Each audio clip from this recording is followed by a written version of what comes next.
संत मत धारा आपकी सेवा में प्रस्तुत।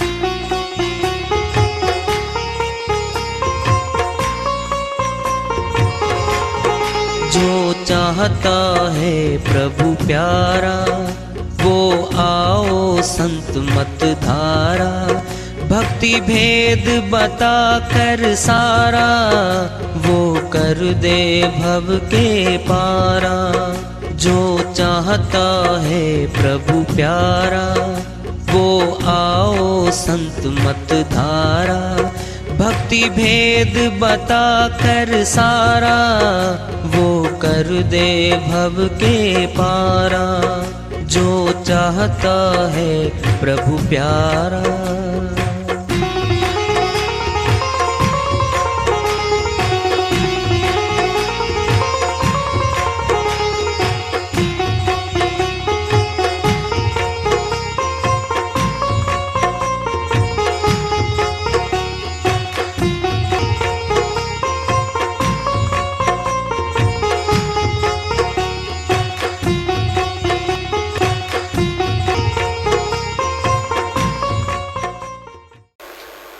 परम पूज्य सर्व संतों की जय हो।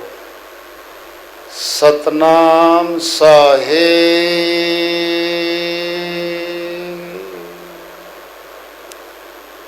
उपस्थित आदर के योग प्रभु प्रेमी एवं जिज्ञासु आत्माओं, हम सभी पूर्ण पिता परमात्मा सभी सृष्टियों के रचनहार कुल मालिक, हम सब के जीवन का आधार, उनकी महिमा को सुनने के लिए यहाँ एकत्रित हैं।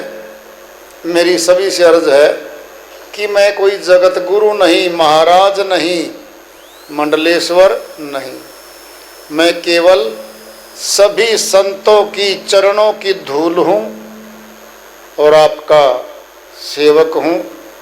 मैं अपनी सीधी साधी टूटी फूटी भाषा में भक्ति भेद के गूढ़ रहस्यों को उजागर करने वाले विचार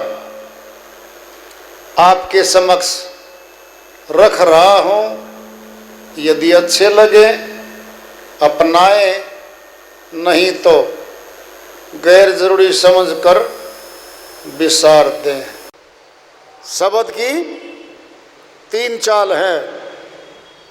मुख से बोलता है वर्णात्मक शब्द है, बोला जाने वाला शब्द वर्णात्मक, फिर है धुनात्मक, फिर धुन है इसमें, ये धुनात्मक शब्द बन गया।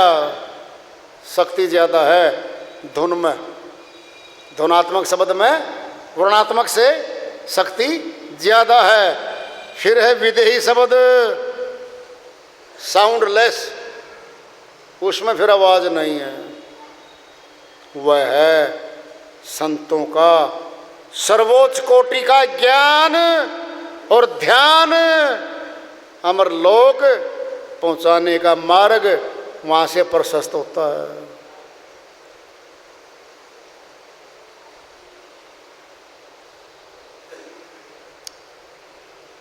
चार सिमरन हैं, चार भजन कह लो, चार अवस्था कह लो, प्रभु प्राप्ति की चार प्रक्रिया कह लो। जाप, अजप्पा, अनद नाद और सार शब्द, ये चार प्रक्रिया हैं। जाप तो तमाम सृष्टि के लोग करते हैं। मुख से बोले जाने वाले शब्द को बार बार दोहराने का नाम जाप करना है। फिर है अजप्पा, फिर मुख से नहीं बोलना, फिर श्वासों में बोलना है। श्वासों में चढ़ गया सोहंग, ओहंग, सोहम, ओहम, कुछ भी कह लो, ये है सोहम, ओहम, ये है, ये श्वास में है। ये अजप्पा है, जपा जपाया जाप, जो मुख से नहीं बोलना पड़ता। फिर इससे आगे अनहद नाद है, कोई इससे ऊंचे का है। संतों का चौथा है, जाप मरे ए जप्पा मरे, अनहद भी मरी जाए। सुर समानी शब्द में ताको काल न खाए। कबीर साहिब स्वयं अपनी श्रीवाणी में फैसला दे दिया है, जाप भी मर जाएगा। जबान बंद, मर गया। रात को सोते हैं, जबान का शब्द तो स्टॉप लग गया, रुक गया, यानी मर गया।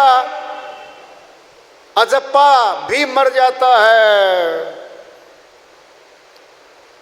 श्वास आत्मा नहीं है, आत्मा अलग है। श्वास इस शरीर को चलाने के लिए, हृदय गति को, हृदय चक्कर को, नस नाड़ियों को, सर्कुलेशन को चलाने के लिए वायु चाहिए है, वो है प्राण वायु। आत्मा प्राण नहीं है, पिंड नहीं है, स्थूल शरीर नहीं है। आत्मा तो परमात्मा का हिस्सा है, परमात्मा का अंश है आत्मा। अजप्पा भी मर जाएगा, अनहद भी मरी जाए। अनहद धुन नाद भी एक सीमा तक ले जाएगी, जहाँ तक पहुँच है ये स्टॉप हो जाएगी। सूरत समानी शब्द में ताको काल न खाए। कबीर साहिब कहते हैं, सूर शब्द के अभ्यास से सूरत शब्द में समा जाएगी, फिर काल नहीं खा सकता उसको। जन्म मरण से रहित हो जाएगी वो। हम यहाँ के नहीं हैं, ये परिवार रिश्तेदार नातीदार हैं हमारे, लेने देने का नाता इनके साथ। जब इनके साथ हमारा हिसाब चुकता हो जाता है, परिवार के साथ हम छोड़ के चले जाते हैं। जब परिवार वालों का, सदस्यों का लेना देना हमारे साथ चुकता हो जाता है, वो छोड़ के चले जाते हैं। इससे फालतू कुछ नहीं है। अलग अलग आ रहे हैं, अलग अलग जा रहे हैं। नाम है मृत्यु लोक, जीवन लोक नहीं है ये। फिर मृत्यु के देश में, काल के देश में आनंद नहीं होता, सुख नहीं होता। कोयले की खान में हाथ मार मार के सफेदी ढूंढे, कालिख लगेगी कालिख। ये काल का देश है। काल राजा है, तीनों देवों का पिता है वो। त्रिदेव, प्रकृति देवी, माया देवी और काल पुरुष के पुत्र, तीनों के तीनों। और तीनों के तीनों काल पुरुष का प्रचार कर रहे हैं और काल पुरुष को पकड़ा रहे हैं। जीवात्माओं को पकड़ो जिनको। स्वयं काल पुरुष ने इस बात की पुष्टि श्री गीता में कर रखी है, कर रखी है। अध्याय 7 श्लोक 13 में जब महाभारत का युद्ध घोषित हो गया, दोनों सेनाएं खड़ी हैं, युद्ध की तैयारी हो चुकी है, अर्जुन हथियार डाल देता है। हे माधव, ये मेरे पिता में है, मेरे रिश्तेदार, मेरा परिवार, इनको मार के मैं राजभोग कैसे करूंगा? मुझे ऐसा राज्य नहीं चाहिए। तमाम कत्लो गैरत करने के बाद मैं राजभोग मैं नहीं करूंगा, युद्ध नहीं करूंगा। हथियार डाल देता है। अध्याय 1 में तो सभी बंधुओं का, रिश्तेदारों का खुलासा है। अध्याय 2 में आत्मा अजर अमर अविनाशी है। अर्जुन, आत्मा नहीं मरती, तो किसको मारेगा? ये तो मरते नहीं, ये रहेंगे भी नहीं, इनको सदा नहीं रहना इन लोगों को, ये खुद मारे जाएंगे। तेरे मारे बिना भी नहीं रह सकते हैं। तो आत्मा का विकास विवेक जागृत कर रहा है, निर्मोही बनाने लग रहा है। चलते चलते काल पुरुष प्रवेश कर गया था स्वयं श्री कृष्ण के शरीर में, खुद निरंजन साहिब प्रवेश कर गए थे। अध्याय 11 के श्लोक 32 में बताते हैं, अध्याय 30 में पूछता है, अध्याय 11 के श्लोक 30 में पूछता है, हे महाबाहो कौन हो आप? 1000 फुट ऊंचा शरीर हो गया, 1000 मुख, 1000 हाथ, 1000 पैर हो गए, सबको खा रहा है। ऋषि मुनियों खा रहे हो, इधर से तूफान, इधर से बाढ़ आ रही है, सब प्रलय महाप्रलय अंदर ही दिखा दी सबकी। डर गया अर्जुन, पूछता है कि आप कौन हो?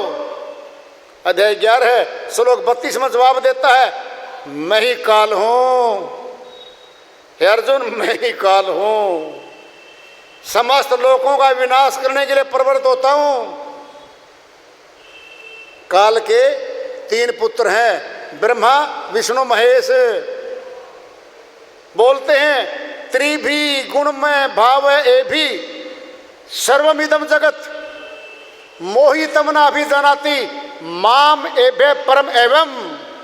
हे अर्जुन, तीनों गुण, रजगुण, सतगुण, तमगुण, ब्रह्मा विष्णु महेश की भक्ति में सारा संसार मोहित हो रहा है। माम एभे परम एवं, मुझ अविनाशी की तो कोई भक्ति नहीं करता। यहां पर पता है तीनों देवों के पुरी स्वर्ग हैं, निरंजन का लोक महास्वर्ग है। अगर श्री कृष्ण भगवान विष्णु के अवतार होते तो क्या क्या कह रहे हैं वो? तीनों गुणों की भक्ति में सारा संसार मोहित हो रहा है। तीनों गुणों को छोटे बता देगा क्या वो? त्रिभी गुण में भावे भी सर्वमिदम जगत, सारा संसार इन्हीं की भक्ति में मोहित हो गया। हे अर्जुन, मुझ अविनाशी, अविनाशी कह रहा अपने आप को, अविनाशी है नहीं। अविनाशी तो सत्य पुरुष है, केवल एक सत्य पुरुष अविनाशी है। लेकिन जीवात्माओं को रोकने के लिए बहुत महाग्रंथ की स्थापना की गई है। अमरलोक जाने से रोकने के लिए महास्वर्ग की स्थापना की है। श्री गीता ज्ञान सीधा महास्वर्ग का है। अगर कोई जान ले तो कथा में नहीं है, कीर्तन में नहीं है, अष्टांग योग है वो सिद्ध। 7वें चक्कर से सीधा महास्वर्ग का रास्ता प्रशस्त होता है। वो कह रहे हैं, हे अर्जुन, मैं ही काल हूं। ये तमाम जीवात्माएं सभी सथुल शरीरधारी, ये कर्मों के बंधन फंसी हुई है सारी की सारी। इनका बंधन काटने का रास्ता केवल संत मत में है। रविदास जी महाराज की श्रीवाणी चल रही है, जो गलिया है चाम की, चमड़े के थैले में कौन बोल रहा है? जा मैं बोलने से रमता सा राम, जो गलिया है चाम की, इसमें शब्द बोल रहा है। शब्द दिखता नहीं है, जबान से बोला गया, कान तक गया, बीच में आकाश मार्ग है, गया। शब्द की कोई फोटो नहीं ले सके आज तक, कोई ले भी नहीं सकेगा। बोलने वाले वक्ता की फोटो ले रखी है, टेलीविजन पे बोल रहा है, शब्द कान तक तैर के गया आकाश मार्ग से, उसकी तो कोई फोटो नहीं। कान में ग्रंथि है, फट पकड़ लिया कि ये बोल रहा है।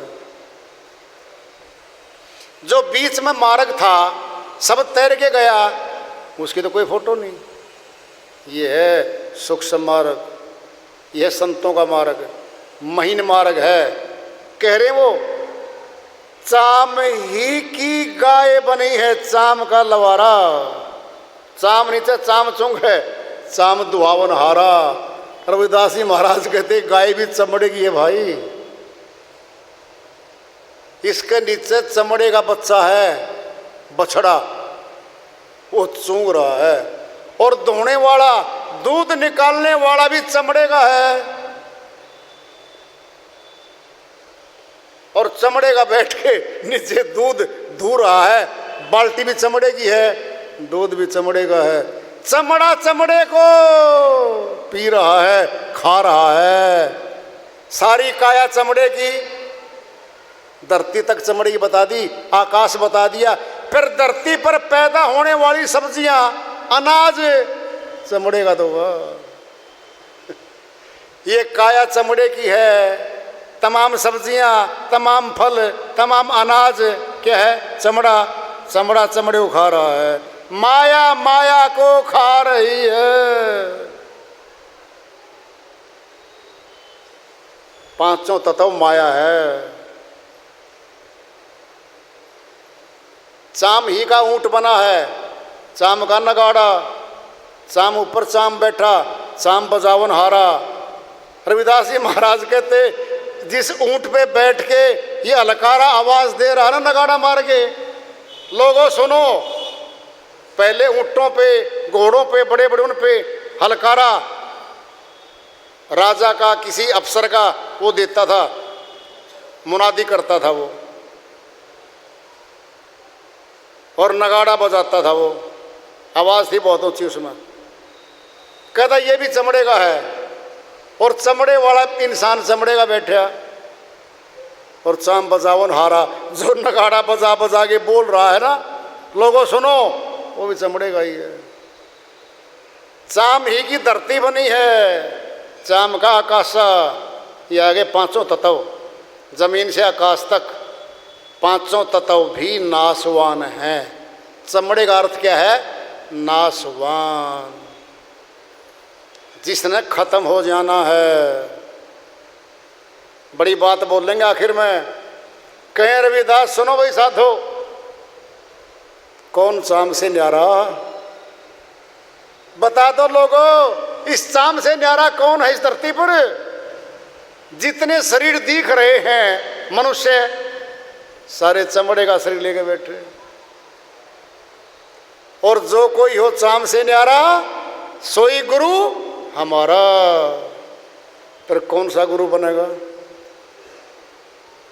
शरीरधारी गुरु आए। गहरा अर्थ है इस बात का, गहरा अर्थ है। विदेही गुरु, जो चमड़े से भिन्न है, जिसके हाड़, मांस, त्वचा, प्राण, पिंड नहीं है, वह है सतगुरु।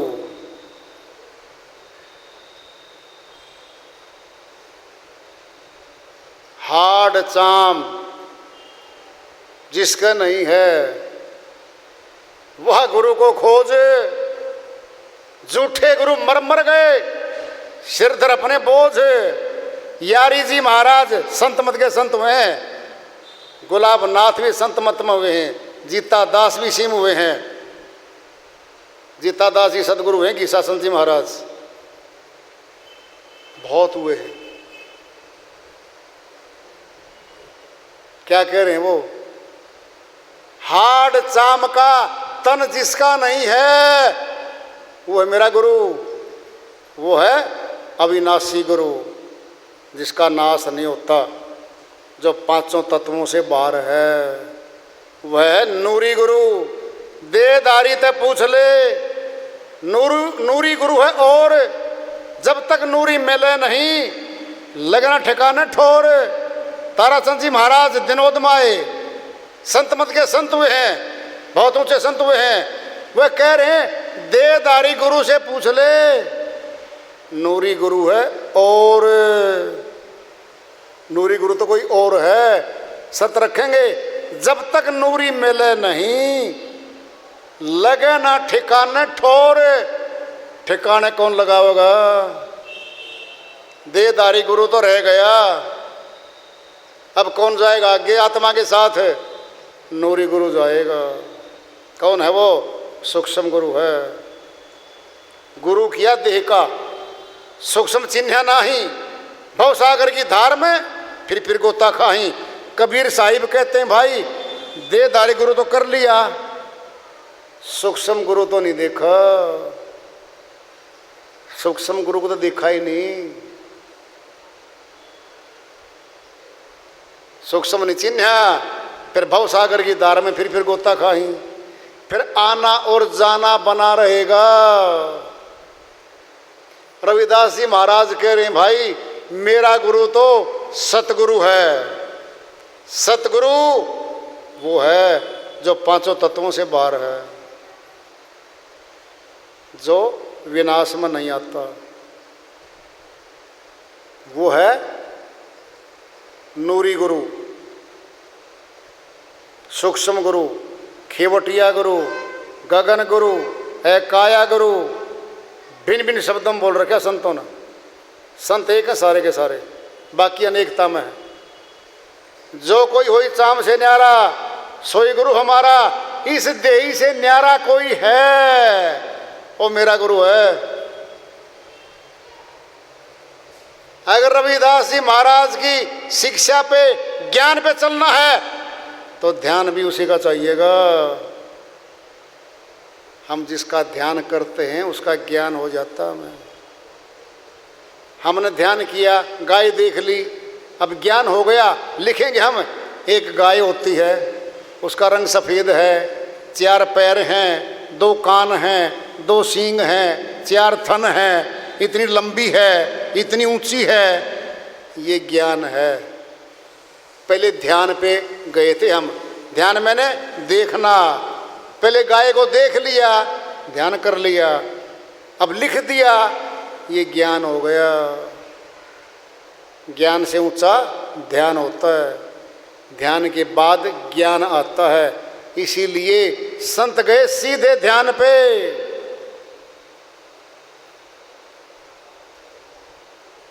जब तक न देखूं अपनी नैनी तब तक न मानो गुरु की बहनी।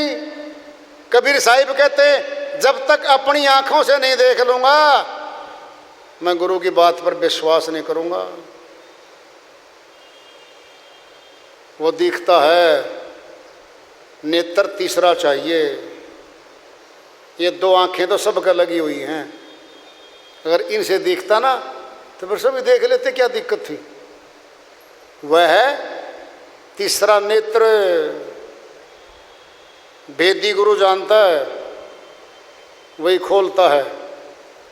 जैसे मोतियाबिंद होने के बाद हमारी आंख नहीं देख पाती, स्पेशलिस्ट आंखों का डॉक्टर चाहिए। जाले को उतार देगा, मोतिया साफ कर देगा, फिर ज्यों का त्यों देखने लगेगी आंखें। दिव्य नेत्र है वो, ज्ञान चक्षु है वो। श्री गीता अध्याय 11 श्लोक 6 में अर्जुन जी कहते माधव से, माधव अध्याय 11 में पहुंच गए, 1 से लेकर अध्याय 11 तक पहुंच गए।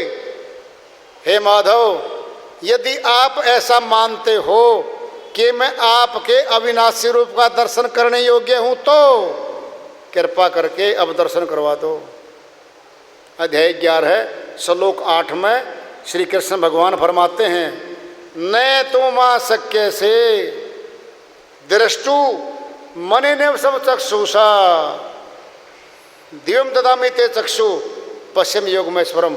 हे अर्जुन, बाहरी आंखों से जो देख रहा है ये नाशवान शरीर है मेरा, ये नष्ट हो जाएगा, ये जामा है, ये अविनाशी शरीर नहीं है मेरा। मैं तुझको अविनाशी रूप दिखाने के लिए दिव्यम ददामि ते चक्षु, दिव्य नेत्र दूंगा। चक्षु मैंने आंख, दिव्य मैंने दिव्य नेत्र। जो इस संसार में नहीं है वो नेत्र, अलग है वो नेत्र, वो दूंगा। उसके द्वारा तुम मेरे अविनाशी रूप के दर्शन कर सकेगा। I shall give you the third vision. By that vision you can see my immortal form. अविनाशी रूप के दर्शन कर सकेगा, वह तीसरा नेत्र चाहिए।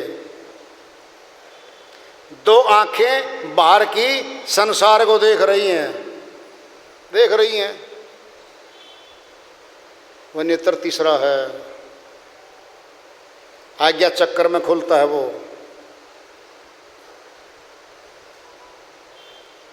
वो देखता है सूक्ष्म अति सूक्ष्म शक्ति को, जो सूक्ष्म अति सूक्ष्म शक्ति है उसको देखता है। संत मत एक है, बाकी अनेक हैं, अनेकता में झगड़ा है, रगड़ा है। फिर सुन लो कितने भगवान माने।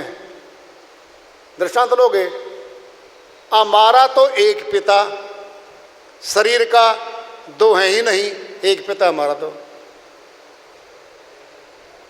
कह के देखो ना, तेरे कितने पिता हैं? जबान संभाल कर बात कर। क्या बोलते हैं हम? जबान संभाल कर बोल, हमारा एक पिता है। फिर प्रश्न तो ये भी है, कितने भगवान है तेरे? एक है वो।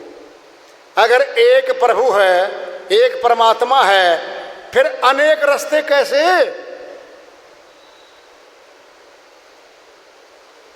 अनेक विधियां कहां से आ गई? सुनना है, मनुष्य तन एक है संसार में। इसकी आंख, कान, मुखड़ा, नासिका, प्राण, पैर, एक आदमी पे दवाई का परीक्षण कर दिया, पूरी सृष्टि के मनुष्य परीक्षण हो गया। ये तो मनुष्य ने बना रखा है। सुना कभी कि भाई ये आंख की दवाई केवल मुसलमानों के लिए है, हिंदुओं के लिए नहीं है? ये ऐसी कोई टिक्का, कोई दवाई बनी हो केवल ईसाइयों के लिए है दवाई, हिंदुओं के काम नहीं करेगी? या बुखार में कहीं लिखा? तमाम दवाइयां खून की कैटेगरी है, ओ पॉजिटिव, ए नेगेटिव, बी पॉजिटिव। क्या है ये? पूरे संसार का खून एक मनुष्य का ग्रुप मिलना चाहिए, उस ग्रुप में जाके चढ़ा दो। कोई झगड़ा नहीं, कोई रगड़ा नहीं। झगड़ा होगा कब? जब मनुष्य तन में से आत्मा का अमरलोक जाने का नंबर आएगा, तब झगड़ा होगा। कितनी चीजें हैं हमारे घरों में रखी हैं, कोई जापान की है, कोई चीन की है, कोई अमेरिका की है, कोई किसी देश की है, कोई झगड़ा नहीं। बोलो, दवाई कोई जर्मनी की आ रही है, कोई अमेरिका की आ रही है, सभी प्रयोग हो रही हैं। कंप्यूटर, टेलीविजन, बिजली के सारे सामान सब घरों में भरे हैं। कोई कह दो न हम तो जी इंडिया की लेंगे, हम बाहर की लेते, बाहर की थोड़ी सस्ती पड़ती है, टिकाऊ लगती है, हम ले आते हैं। फिर देशों का आपस में एक्सपोर्ट इंपोर्ट भी होता है, आयात निर्यात भी होता है, उसके तहत आता है सामान। नहीं तो कौन आने देगा भाई? कोई झगड़ा नहीं है।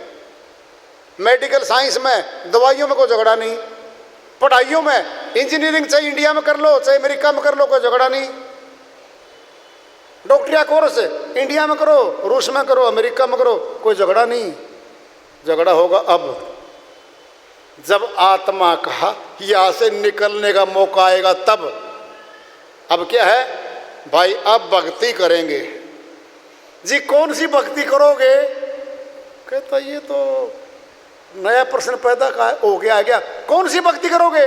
हाँ, कौन सी? अब झगड़ा होगा। फूट डालो, राज करो।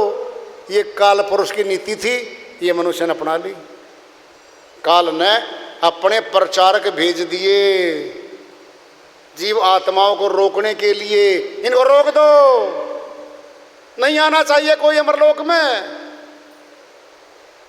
फिर मेरी खेती खत्म हो जाएगी। राज किस पे करूंगा मैं? जब प्रजा नहीं रहेगी तो राजा कैसा? सारी आत्माएं इसकी प्रजा हैं, काल पुरुष की। भक्ति करके शक्ति ले रखी है सत्य पुरुष से, काल पुरुष ने, वैसे नहीं मिल रही आत्माएं। जब निकलने का मौका आया, अनेक परमात्मा बना दिए, अनेक विधियां बना दी, अनेक धर्म संप्रदाय बना डाले। फिर क्या होगा? हिंदू धर्म ऊंचा है, मुसलमान धर्म छोटा है, मुसलमान धर्म ऊंचा है, हिंदू छोटा है, ईसाई धर्म ऊंचा है, फलां धर्म छोटा है। फिर झगड़े कराएगा इनके आपस में। क्या कराएगा? कत्ल करवाएगा, झगड़े करवाएगा। हिंदू कहे मोहे राम प्यारा, मुसलमान कहे रहमाना, आपस में दो लड़ मरे, मरम ने काहू जाना। कबीर साहिब कहते हैं न हिंदुओं का ज्ञान था न मुसलमानों का, आपस में दो लड़ पड़े धर्म के नाम पे, मरम ने काहू जाना। उसका भेद तो नहीं जान पाए, उसका भेद जाना जाता है संत मत में, संत मत में जाना जाता उसका भेद केवल।